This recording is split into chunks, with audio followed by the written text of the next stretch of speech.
Thinking about buying a home in Boulder County? Whether you've never owned a home before or it's been a while since you purchased, let's talk about the pros and cons. Hi, I'm Jennifer Bright with Jennifer Bright Homes and Coldwell Banker.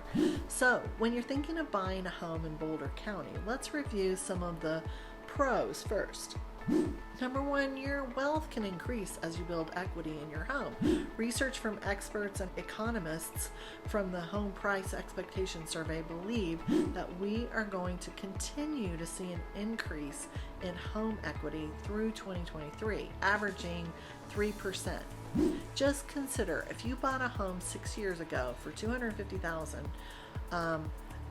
After 6 years, you would have gotten over $42,000 worth of appreciation. Number two, you also gain tax advantages. Mortgage interest is tax deductible as per the IRS code, and you can speak to an accountant for more specific information on the numbers. This can be a significant tax savings when owning a home.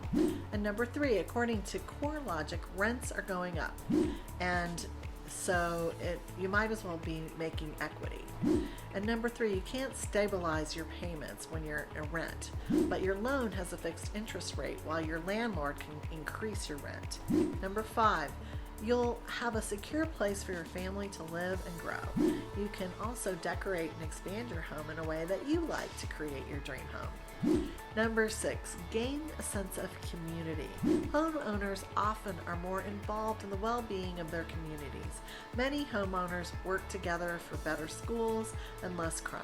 Now, I have to be honest here. I could go on and on about the benefits, but let's think about the cons when purchasing a home in Boulder County. First of all, you need to think about the maintenance costs.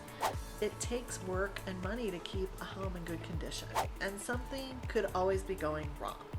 It's sort of like your car. If you don't change the oil, the car can blow up. Number two, it can tie up your cash.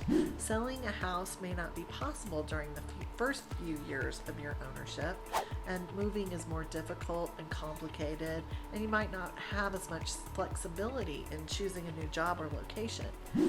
Number three, your home can fluctuate in value. There's no guarantee that the home will increase in value. In fact, it could decrease in value, but that is very unlikely in Boulder County, as we've seen over the last 20 years. We've never seen a dip. Number four, you're obligated with your finances. When you buy a home, you're obligated to make that monthly payment no matter what. So it's always a good idea to have a bit of a nest egg as a backup for a rainy day. So there you have it. But let's be real. Buying a home can seem scary. Call me here at Jennifer Bright Homes and Coldwell Banker and let us guide you. We take out all the worries and pressures so that you can make an informed decision.